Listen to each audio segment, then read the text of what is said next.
కర్నూలు జిల్లా మద్దికేర మండలం ఎంపీపీ అనితా యాదవ్ మాట్లాడుతూ రైతులు పండించిన పంటలకు మార్కెట్లో గిట్టుబాటు ధరలు లేక రైతులు చాలా ఇబ్బందికి గురవుతున్నారని, గత మాసంలో ఉల్లి రైతులు హెక్టార్కు 50,000 రూపాయలు ఇస్తామని ముఖ్యమంత్రి ఇంతవరకు ఇవ్వలేదని మద్దికేర ఎంపీపీ అనితా యాదవ్ అన్నారు. మద్దికేర మాజీ ఎంపీటీసీ శ్రీనివాస్ మాట్లాడుతూ గత సెప్టెంబర్ మాసంలో రైతులు పండించిన వట్టిమిరపకాయకు ధర లేక విలవిలలాడుతున్న సమయంలో మాజీ ముఖ్యమంత్రి వైఎస్ జగన్మోహన్ రెడ్డి గుంటూరు మిర్చి యార్డు సందర్శించి రైతులకు న్యాయం చేశారని అన్నారు. ఆన్లైన్ చేసుకొని కానీ నాకు ఇంతవరకు ఏం న్యాయం చేయలేదు. నేను 8 ఏళ్ళు ఆటో యూనియన్ ప్రెసిడెంట్గా పనిచేశాను.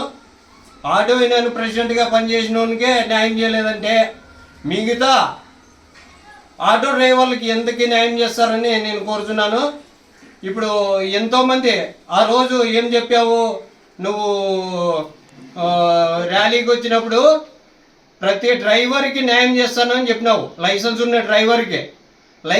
డ్రైవర్కి న్యాయం చేయలేదు. ఆటో పత్రాలు అన్ని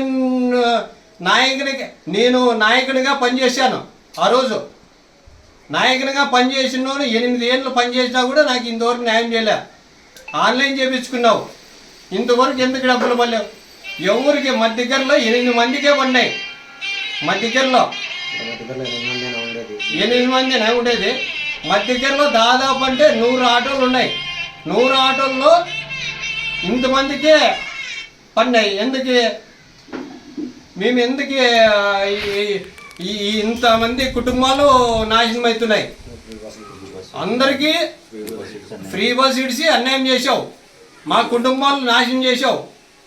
ఎందుకే ఈ కుటుంబాలందరికీ ఏ న్యాయం చేసావో చూడండి. జగన్ ప్రభుత్వంలో మాకు ప్రతి సంవత్సరము 10,000 రూపాయలు తీసుకున్నాము.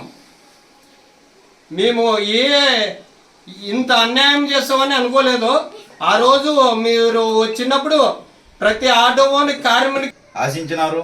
కాకపోతే ఈరోజు ఏ ఒక్క డెవలప్ విషయంలో అయితేనేమి, రైతులకైతేనేమి, శ్రామికులకైతేనేమి, కర్షకులైతేనేమి, మహిళలకు, విద్యార్థులకు ఎటువంటి వాళ్ళు కూడా న్యాయం జరగకపోగా ఇప్పుడున్న ప్రజెంటు సిచ్యువేషన్లో మీ ఉన్న గవర్నమెంట్, టీడీపీ గవర్నమెంట్ ఏ ఒక్కొక్కరు కూడా న్యాయం చేయట్లేదు.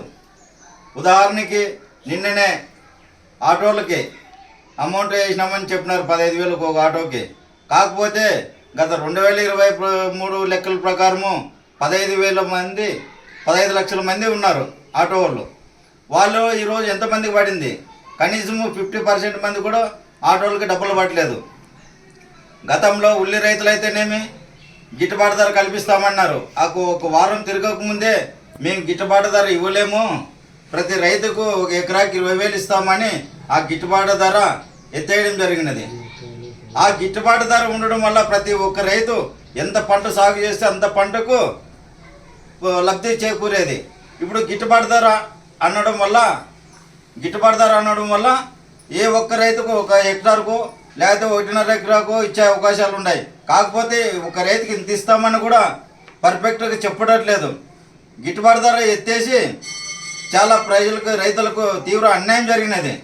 కాబట్టి ఇంతవరకు రైతులకు ఎకరాకి 20,000 ఇస్తామన్న అమౌంట్ కూడా ఇంతవరకు ఎక్కడ ఆచూకీ లేదు. దానికి సంబంధించిన ఒకటి ఆచూకీ లేదు. ఉన్న ఫోటోలు తీసుకొని వెళ్ళినారే తప్ప వ్యవసాయ అధికారులు ఇంతవరకు ఏ ఒక్క రైతు కూడా ₹1 పడిన పాపాన లేదు. అదేవిధంగా నష్టపోయిన రైతులు, కౌలు రైతులకైతేనేమి కౌలు రైతు కార్డు ఇస్తామని గతంలో చెప్పారు. ఇంతవరకు ఏ ఒక్క రైతు కూడా కౌలు రైతు కార్డు అనేది ఇవ్వట్లేదు. కౌలు రైతు కార్డు ఇవ్వకపోయినందువల్ల ఒక రైతు భూ హక్కు కౌలుకి ఇచ్చిన రైతు, కౌలు రైతులకైతేనేమి ఆధార్ నంబర్